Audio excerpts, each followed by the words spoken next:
I did. Hello, everybody. I'm Amanda. I'm a great believer in Jesus Christ, and I am healing from drugs, alcohol, physical, and mental abuse, and I struggle with codependency.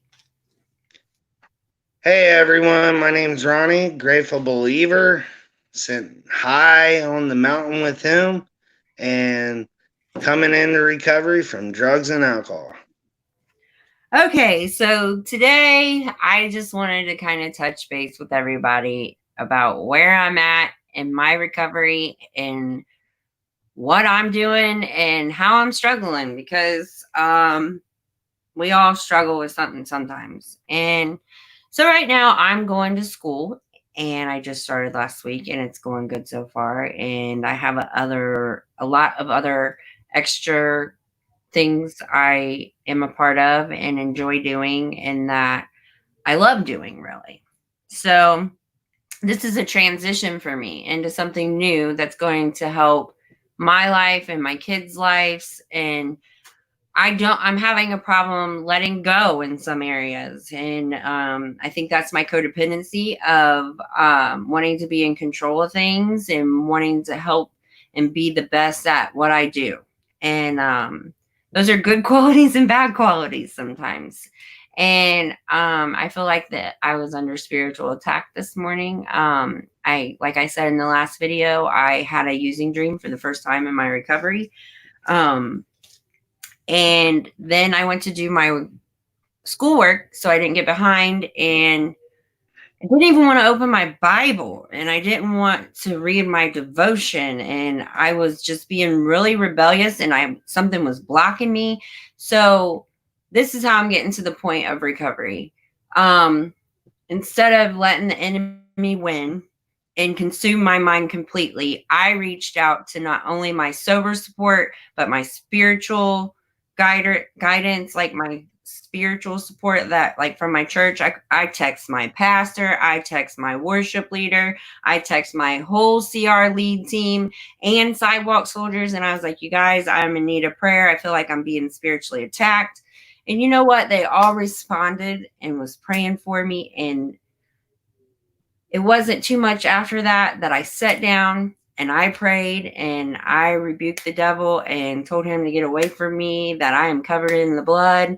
And I sat down and I finally read what I was needing to read for my schoolwork. It was Ephesians 2.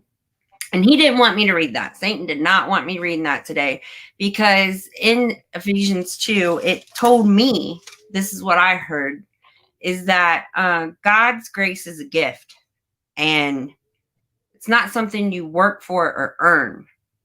And I have to admit to myself that I have been trying to work for that, work for his love and his acceptance when he already accepts me and loves me.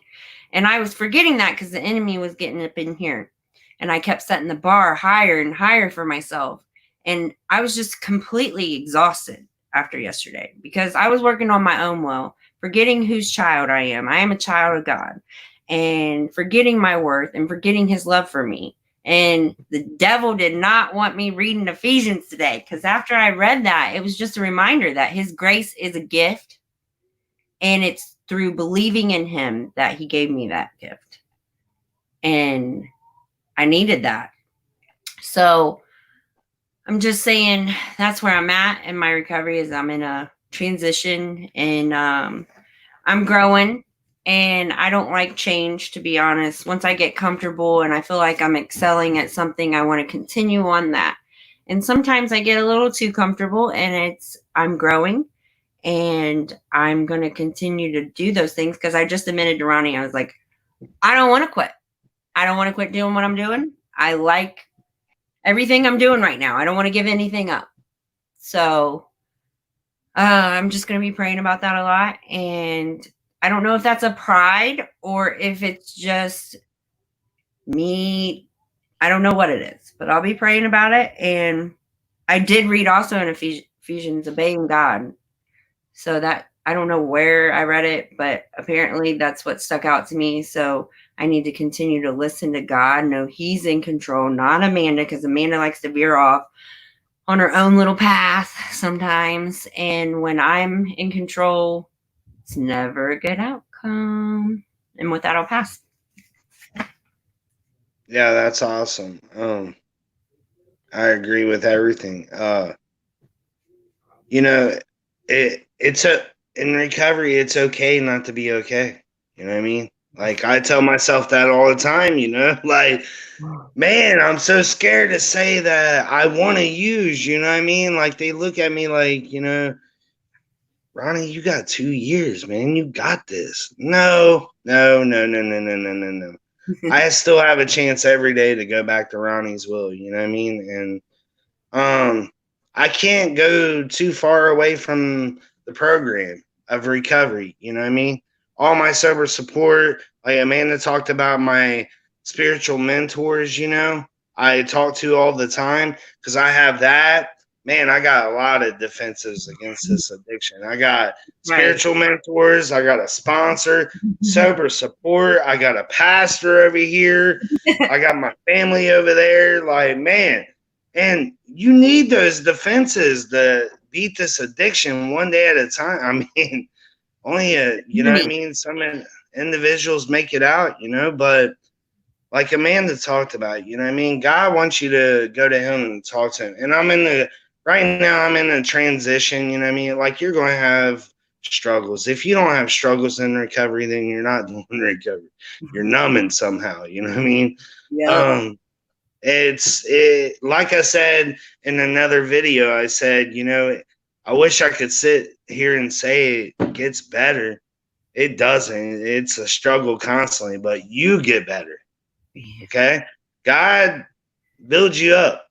But what Amanda's talking about, God wants you to come to Him. And I learned something the other day that touched my heart. You know what I mean? Like God pulls me closer, like when I'm trying to veer off.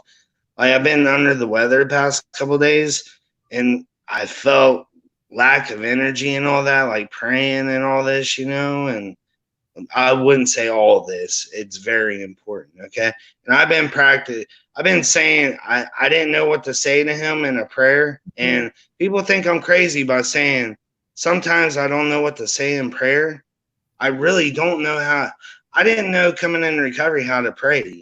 I didn't know what to say, and I was lost for words. I was broken. I didn't know how to express my words, I guess, in the prayer. It's not that I don't know how to say a prayer, but when I don't feel like saying a prayer, I say the serenity prayer, the long version, okay? And it's so easy because it's been built in my head so much, you know what I mean? And I appreciate that from CR because that whole prayer speaks of recovery. But what I learned the other day, it says every saint has a past, but every sinner has a future. You know what I mean? And Mm-hmm. that is coming from God. I am a sinner. I'm not going to talk about everybody else, but I am a sinner. I'm a sinner daily. I break. It's kind of like with the police. With the police, you speed, don't you? You know what I mean? Like I speed. I break the law every day.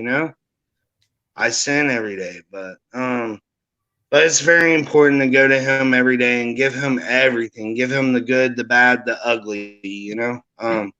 But with that, I pass. Bye, everybody. Have a good day. Bye. Hey, Yeah, don't leave. I'm not.